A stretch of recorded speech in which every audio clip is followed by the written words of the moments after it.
When health is absent, wisdom cannot reveal itself. Art cannot manifest. Strength cannot fight. Wealth becomes useless, and intelligence cannot be applied. FBSN presents The Health Wave. Maximum information for making wise health and lifestyle decisions.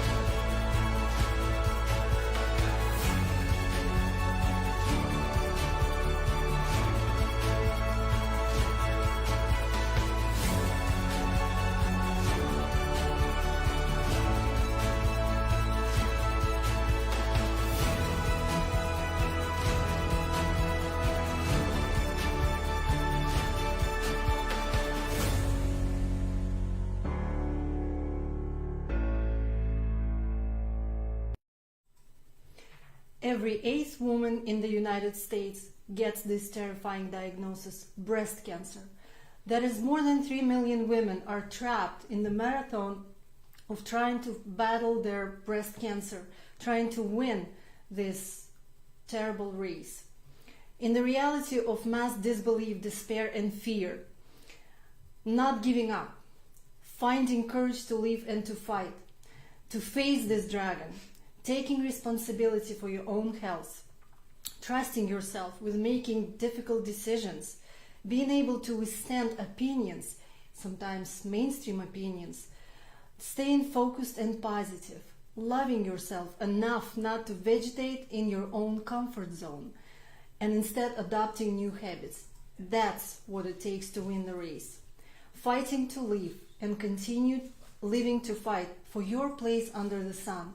That's what it takes to be the cancer survivor. This is the Health Wave.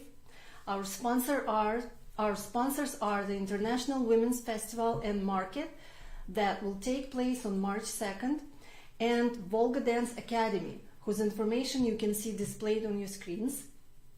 My name is Victoria Barayev, and my beautiful guest tonight is the Director of Nurturing Ministries and Co-Director of Children's Ministries, mother of 2 children, and a mother of one son-in-law, happily married for almost 28 years.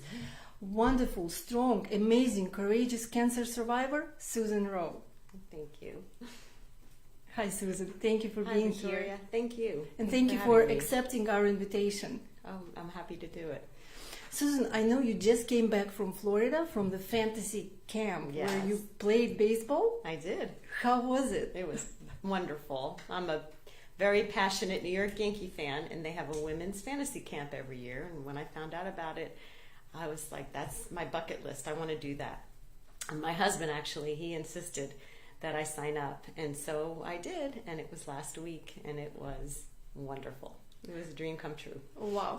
This is something that you would want to do for yourself, right? Absolutely, yeah.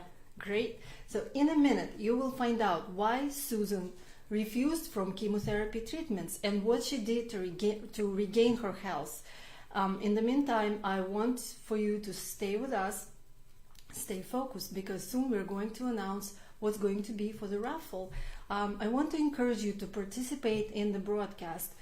Write us your questions, send us your comments, express your feelings and thoughts. We will be happy to get your feedback. Tell us your story. And as always, we have a special giveaway.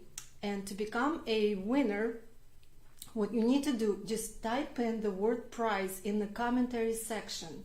And towards the end of the program, we will draw the prize. But I'm not going to tell you right now what the prize is going to be. You will find out about it later. So back to our topic. Susan, I'd like to ask you first, how did you find out you have cancer? I had in October of 2016, I had my regular mammogram, and I got called back for a second one, which happened almost all the time because I have had cysts and all that stuff in my breasts in the past, and so I didn't really think anything of it. And so I went back for my second one, and they did the mammogram, and then they did a sonogram, And then she said to me, well, now we're going to look at your lymph nodes. And they had never done that before. Usually they just would say right away, oh, no, that's a cyst, no big deal. But I was on that table for a very long time. And so then she said, I'm going to go get the radiologist and she'll talk to you. And then when she came in, she said, did you not feel anything? And I had just had my checkup with my gynecologist and she hadn't felt anything. And I do monthly exams. So I just kind of lay on the table when she went to get that radiologist, and I just prayed and I just said, all right, God, whatever this is, just promise you'll be with me. And he was. So he always is. He always is. And so I found out, I don't really know what the timing was, but I think it was like around the 18th when I had those tests. And then on October 31st, when I had gone to the surgeon, they sent me to him first, and then he was going to try to feel for it, and he couldn't find it. And so then I went back to him on the 31st of October, and I was diagnosed with breast cancer on that date. What was the exact diagnosis? The exact diagnosis, I guess, I'm not sure if they knew that quite yet, but it was, ended up being 2A, which is an early stage 2, and also it was very close to triple negative.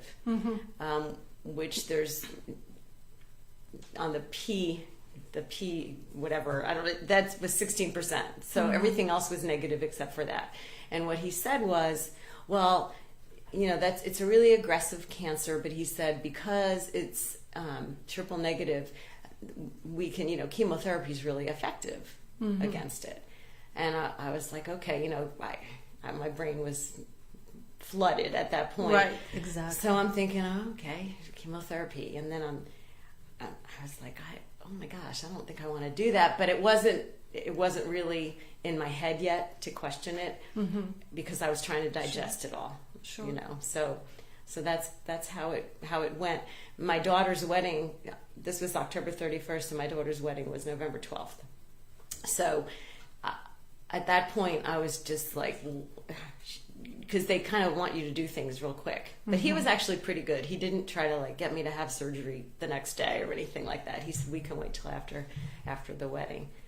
So when her wedding came that week, I sent to everybody, I said, we're not going to talk about cancer. This is about Megan and Brandon, and we're not going to talk about breast cancer. Please don't ask me questions. That's, and everybody was really good. Nobody asked me questions. We celebrated them, and that was it. Well, that takes a strong person to do that. Yeah. I wanted it to be about them. Yeah. Did you have any symptoms? I had no symptoms. You just found out on the table at the doctor's office. Mammogram. So what course of treatment did they offer you? Just chemotherapy? Surgery, chemotherapy, radiation. That was it. Yeah. This is how it usually goes. You get the diagnosis and it's like a bomb that falls into your lap. Yeah. Terrifying bomb that yes, makes you so overwhelmed. You don't know what course of treatment to take, and you solely trust your doctor. And the doctor will educate you and will offer you everything they know, which is chemotherapy, radiation, and surgery. That's it. And you don't know much about all these options. You don't know the research. You want to believe your doctor. Right. Plus, nowadays we live in the times when women are so terrified of their genetic predisposition to cancer that they subject themselves to things like double mastectomies. In order to prevent as a preventative measure. Right. So, and given all of this, you refused from chemotherapy. How did you make this decision? It was gut-wrenching, honestly. I'm sure it wasn't easy. It was not. I actually had been seeing a naturopath for other things for a couple of years prior to this. And so my husband and I went to talk to him, and he was Dr. Dan Fahler, he was he's not insistent, but he said he would never advise for his wife to have chemotherapy. And we talked for a good little bit about that and about what we could do instead, and some supplements that we could take, that I could take. And so I was like, okay, so I had my little notebook. I'm kind of a type A personality, so I had my little notebook, and I kept all of the notes from him. And then I had to go see the radiation oncologist and the medical oncologist. and I have my little notebooks from them as well. And the medical oncologist said to me, because he was a bit snarky, he was very kind of smirky, and he would say, well, if you don't do this, it's 25 to 30% likely to come back. And so I wrote that down, and then I went and looked online, and I went to a standard of care type breast cancer website. I didn't go to, at that point, I didn't go to like the Truth About Cancer or Cancer Tutor or Beat Cancer or any of those places yet. And what I read there was for triple negative, which even though I wasn't quite triple negative, it was close enough that that's how I could compare it. It was 21 to 34% likely to come back. So I was like, well, okay, that's not really that much different. And my husband said, I'll take that 9% in prayer, good nutrition, and supplements and exercise. And I was just like, yeah, that makes some sense to me. And since supportive. Then, and yeah, very much so. Because at first he was like, what are you talking about? You don't know if you're going to do this or not. But then when I started looking things up and started showing him things, and he was just like, okay, I get that. It's poison. You don't want to do that. And I was like, exactly. So this was your gut feeling? It definitely was. I was trying to remember where initially the thought came that I didn't want to do it. And I think probably Dr. Failer put that in my mind, but I went to see him anyway before I even knew what he was going to say, although I figured I knew what he was going to say. And then I worked with someone who told me about Dr. Rebecca Payton at Thermalife and how great she is. And she actually cancer is her passion. And so I called their office and wanted to see if I could see her, and they just happened to have an opening that day. And I went in to talk to her, and she spent nearly 3 hours talking to me. And she convinced you? And she convinced me. This was after many weeks of me, or it seemed like many weeks. I don't know if it was weeks, but it was a long time, where I watched the Truth About Cancer videos, and I just did so much research, and I'm so thankful for the internet, because if there was no internet, I would have been like, okay, put the port in, I'll do it, because you wouldn't have the information and the knowledge without it. And so when I went to talk to her, a lot of the things she said convinced me, but what I liked about what she said... What did she say to convince you? Some of the things she said to me, I really liked the fact that I would tell her what I read and what I had researched. And she would tell me about her experience with someone who had, she told me, I can't remember how many, I think 5 oncologists came to see her. They wouldn't do the chemo.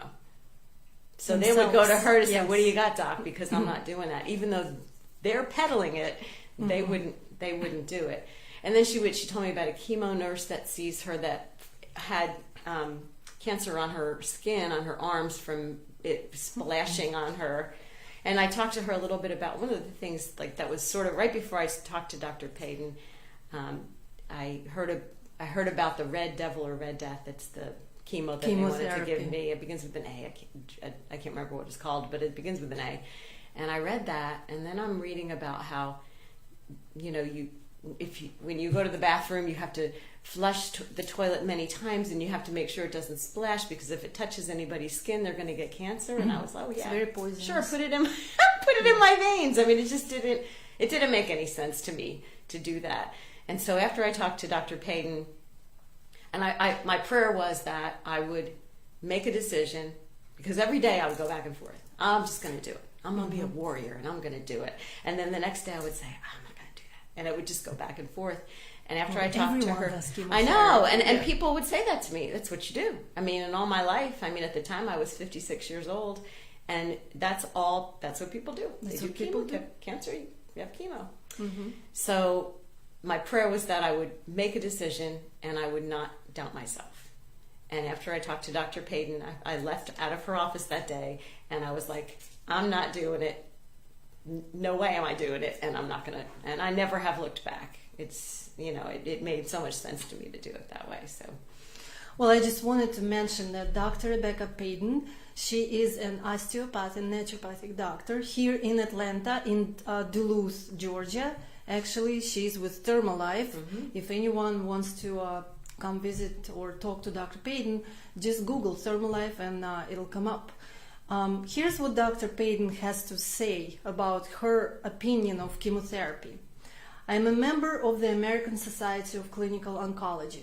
I have seen firsthand how quickly patients decline when they choose to go the traditional route of chemotherapy.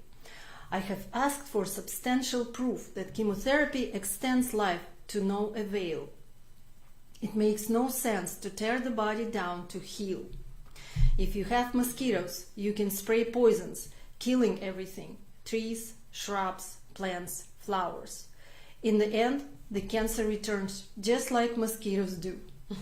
Or you can clean up the stagnant pond of water to get rid of mosquitoes and help support the body with a whole food, plant-based diet. The immune system is a powerful thing if it isn't destroyed.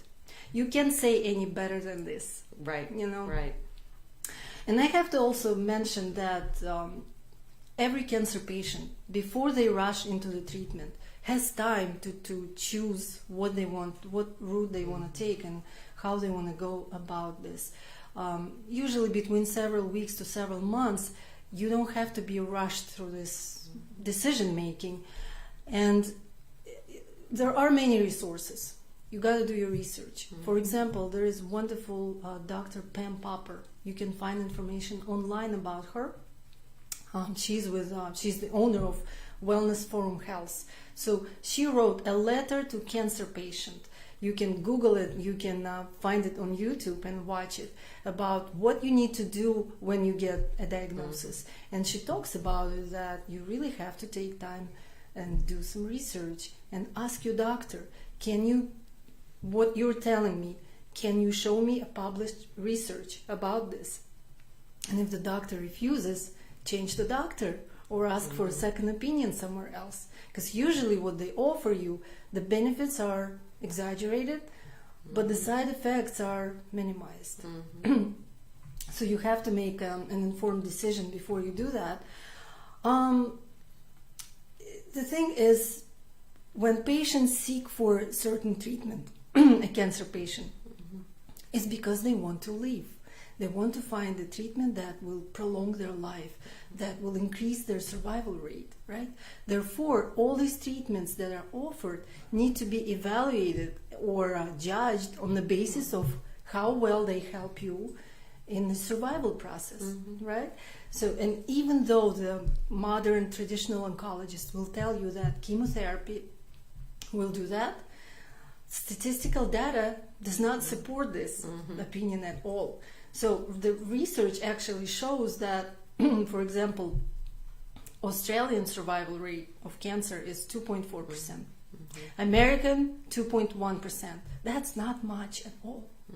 Well, to take it further, chemotherapy, what it does, and you probably know that, it helps to spread cancer, because when cancer cells get into the bloodstream due to chemotherapy, this is how metastasis happens. So it actually makes cancer grow and metastasize. Right.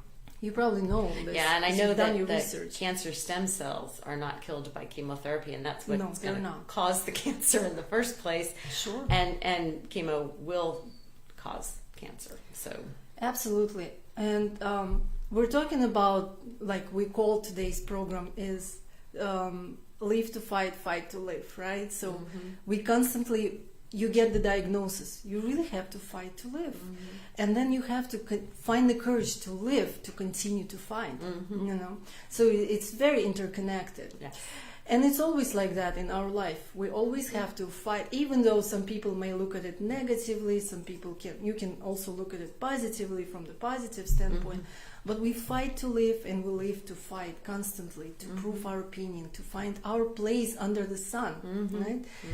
So I found this interesting correlation to support what Dr. Payton says. By the way, hello, Dr. Payton, if you're watching us, thank you so much for all the work that you do, for your expertise, for your care for us, and you're wonderful. Thank you. She is. I love her. We both love her.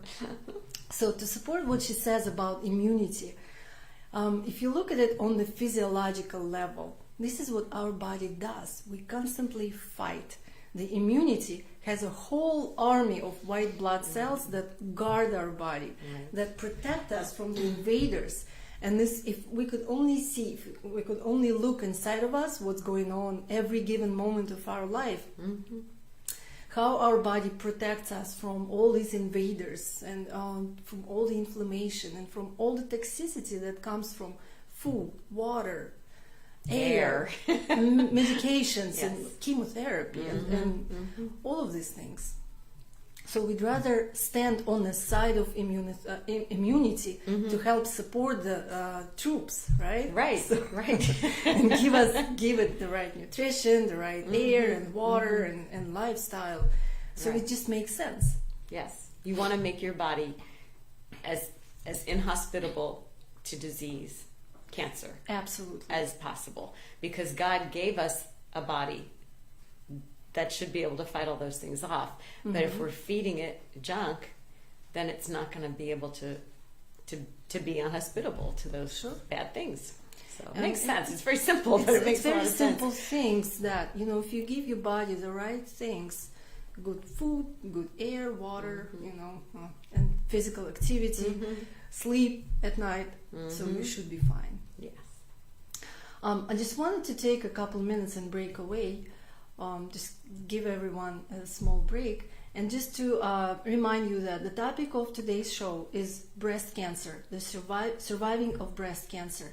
Our guest, our special guest, wonderful Susan Rowe. She's wonderful. She's beautiful, and she's so positive and energetic that I just love talking to you about your cancer. Thank you for sharing all your experience and your journey. It means a lot, not only to me, but a lot to a lot of viewers who probably might have cancer and go through this right now. The sponsors of tonight's show, again, is Volga Dance Academy and International Women's Festival and Market that will take place on March 2nd in Atlanta, Georgia. So look up volgadanceacademy.com and find tickets that are being sold on their website. Also, I wanted to mention that you can enter a contest to win a special prize, and this special prize is from Dr. Rebecca Payton tonight.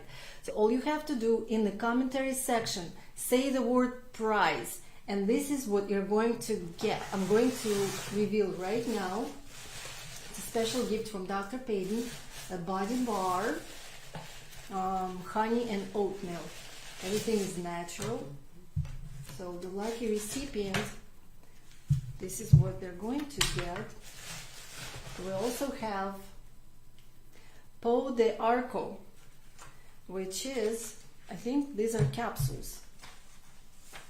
That's a supplement for, I think it's for, yes, for arthritis, pain, prostatic inflammation, various cancers, to remove free radicals and so on, to build up immune system.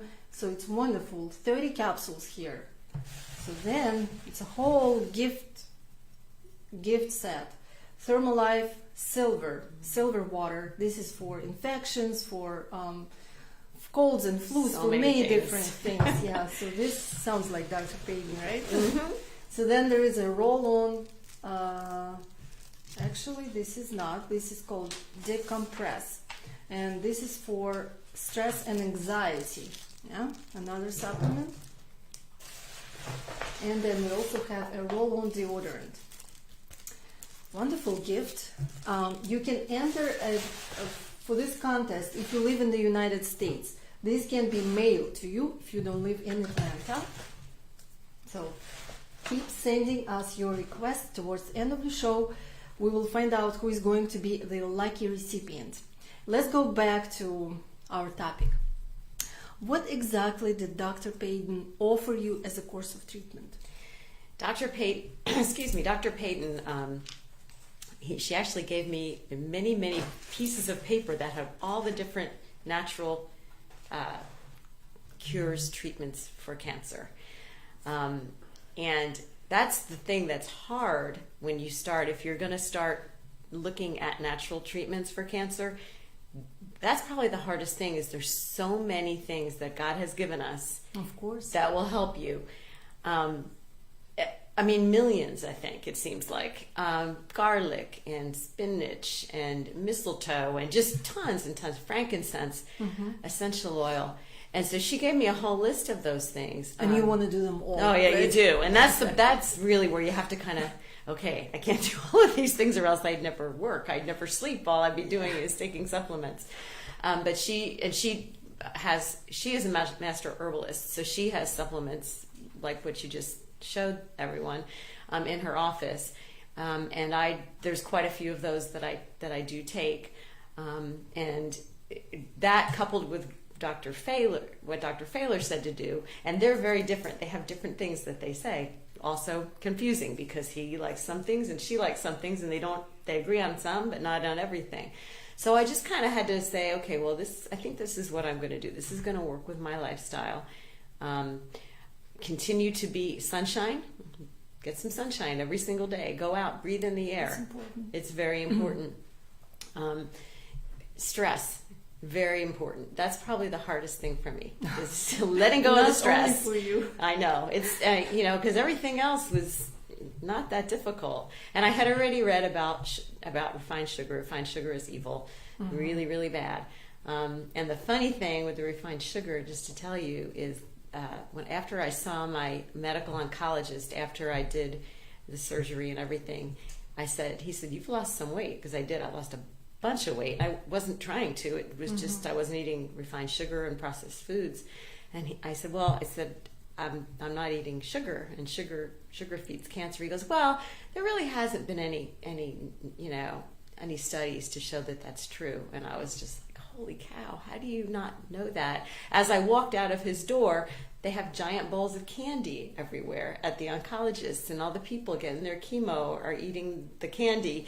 And so we talked a little bit about that as well, about, there's a lot of really, really bad nutritional choices that people make when they have cancer because it's comfort food. And that's not a good idea because it's going to just make you sicker. Absolutely. So, yeah. So what were some of the things in your lifestyle that you had to change? So I understand you had to change your food. Yes, the food had to change. The sugar had to be cut out. I would do like smoothies with spinach and organic blueberries and vegan protein powder and almond milk. I don't do the milk anymore, the cow's milk. And I just stopped. I do eat meat. I know that's sort of like Dr. Payton thinks you should be vegan, and I talked to her about that, But if cancer returns, then that's probably what I'll do. But like she said to me, at the time when she said that to me, I had already had the surgery to remove the lump, and it was teeny tiny, and I didn't have any evidence of disease. I didn't have any cancer left in my body. So she's like, well, you're stage 0. So okay. So she said, but be open-minded. So I am. A good book to read about this would be Dr. Colin Campbell's China study.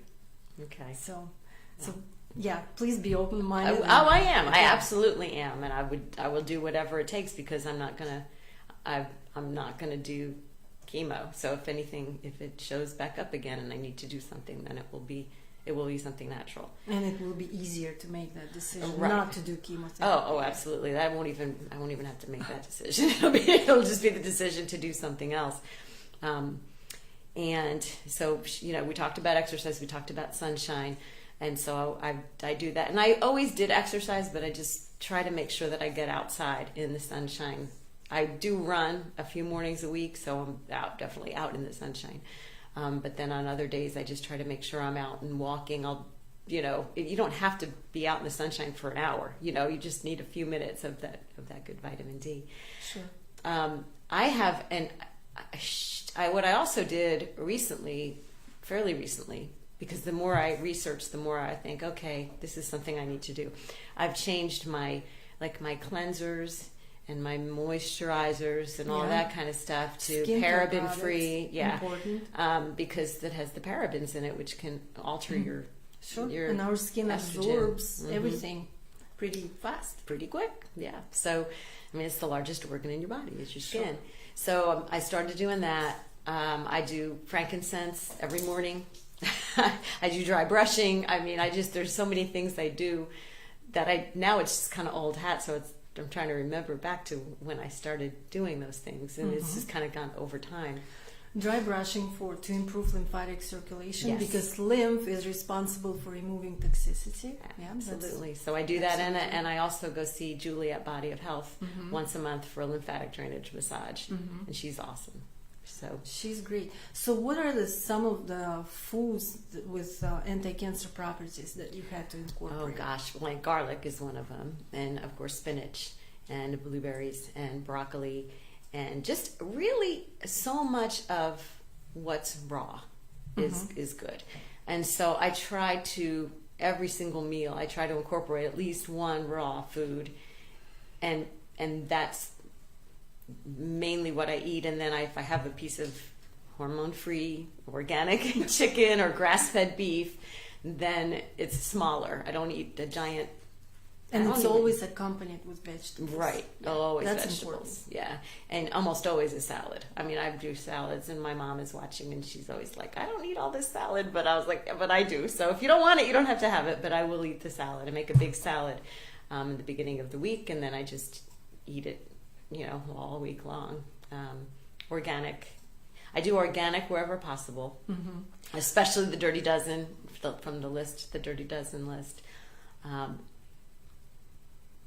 trying to think of some other things. Well, there are so many other things, like dark leafy greens, for Right. example. Well, yeah, that's Yeah, and all these helpful mushrooms like shiitake, reishi, and maitake Yes. that have anti-cancer properties. Yes. And then dark leafy greens that include mustard greens, especially, and watercress that have anti-cancer properties.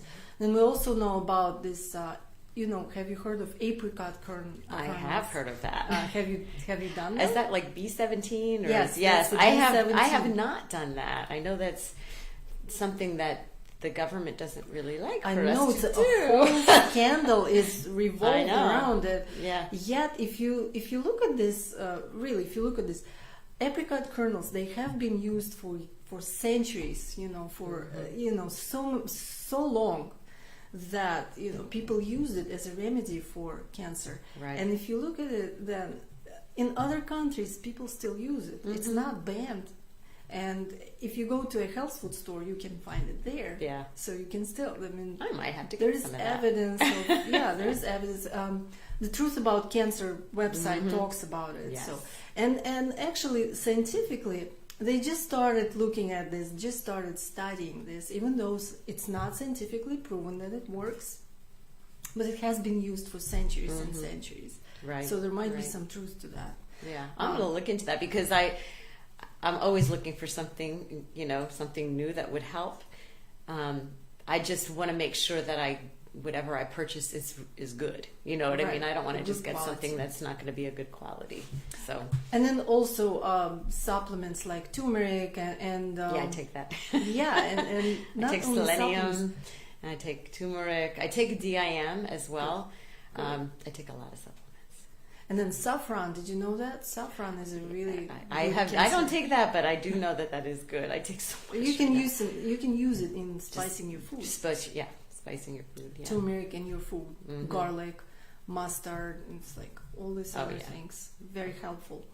Our problems fit us perfectly like a glove. We never get something out of a blue. Things take time to develop. Nothing happens spontaneously. Right. Why do you think you had cancer? I've tried to think about that because at the time when you get that diagnosis, you do feel like it's out of the blue and it's spontaneous. You're like, well, why? Why does this happen to me? So I think about all the possible things. I grew up in New Jersey in Cancer Alley, they called it, right near Newark and Elizabeth, where there's a lot of chemicals in the air. Lived there for almost half my life in New Jersey. I also was on birth control pills for a very, very long time. Which is a strong factor. Yes, which is a factor. I also, as far as onset of menses, I was young. I was younger, and they know and I had my first child at 33, so that's another thing that might have been a factor. Stress.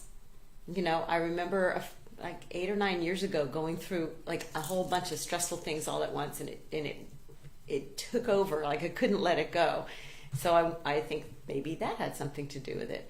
also, for the longest time, when I was younger, actually until fairly recently, I thought I was doing the right thing by putting margarine on my vegetables instead of butter, real butter, grass-fed butter, or drinking a Diet Coke instead of water, or just all of those things that everybody says, oh, that's good for you. Have a lean cuisine for lunch because, that's less fat and less calories. And I did that because I thought I was doing the right thing.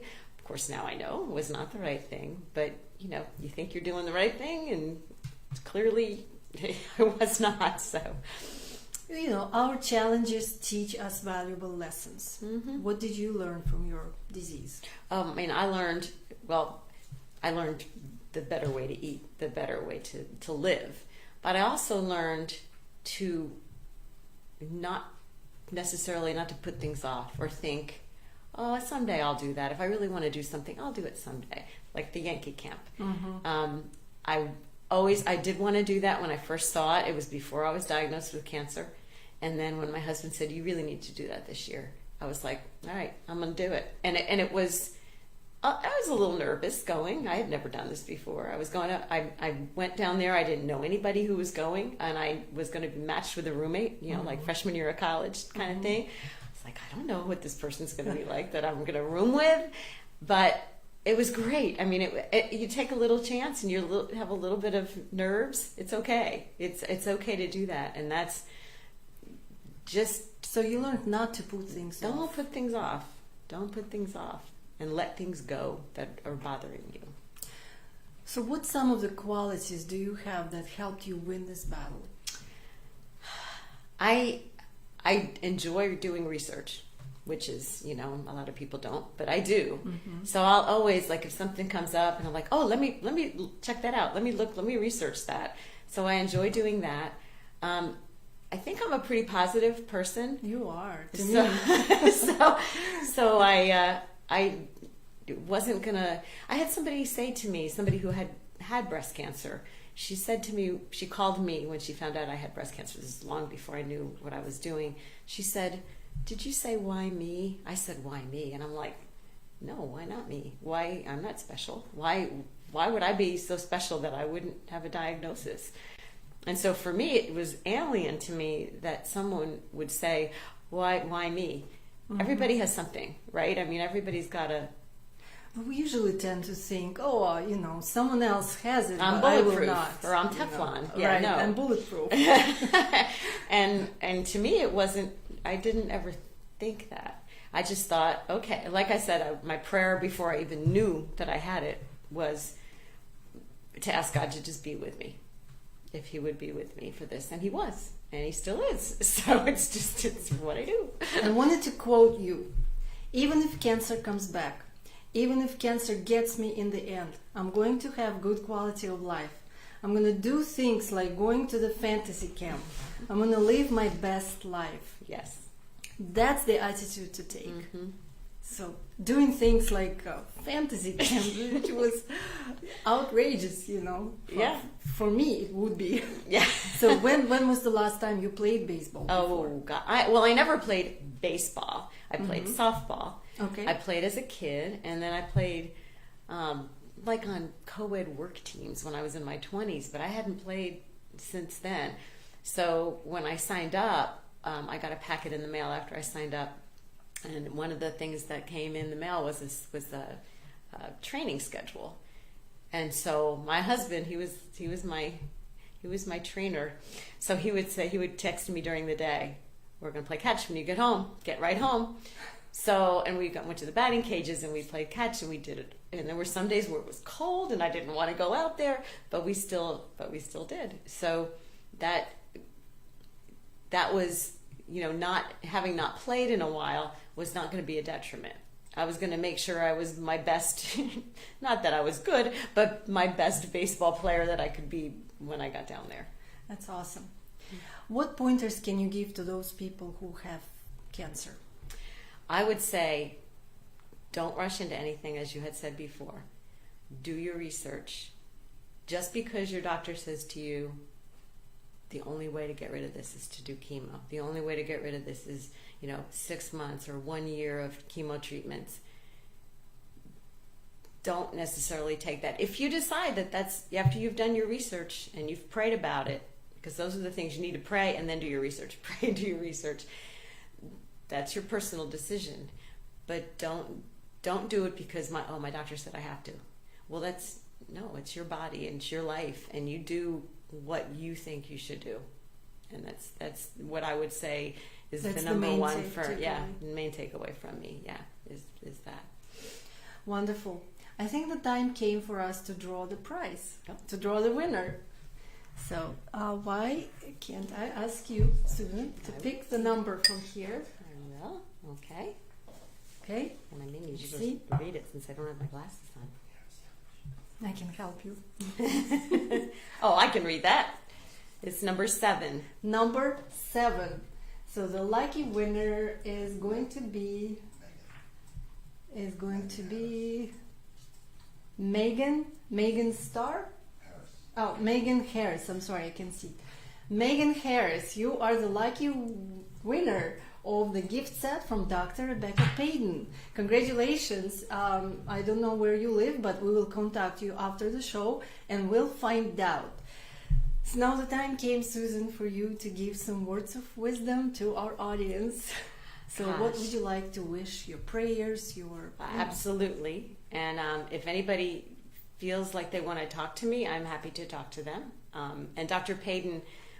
You can be found on Facebook. I can be found on Facebook, yes. Or if you talk to Dr. Payton, sometimes she has said, I had somebody come in and they just were diagnosed, would you talk to them?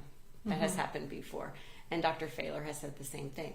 And I would be more than happy to talk to you, because I know, you can talk to doctors and you can read things and you can see things, but when you talk to somebody who's been where you are, that's a lot of times makes the most impact on what your decision is. So Great, wonderful, thank you. That's all for today. Remember to join us next week. We will talk about osteoporosis, very important topic. Do 3 glasses of milk help you treat the disease and protect yourself? Are you really in danger to break a bone if you already have osteoporosis? What if your doctor strongly suggests to take injections? And how can you build your bone? How can you make them stronger? And do bones get stronger? All that you will find out in the next segment on Thursday, January 31st. Mark your calendars, send us your questions, write a review on our page, give us thumbs up. We really need that. But most importantly, stay on the wave of health. And remember, the sun sets to rise again. This was Susan Rowe and Victoria Barayev. Thank you. Goodbye.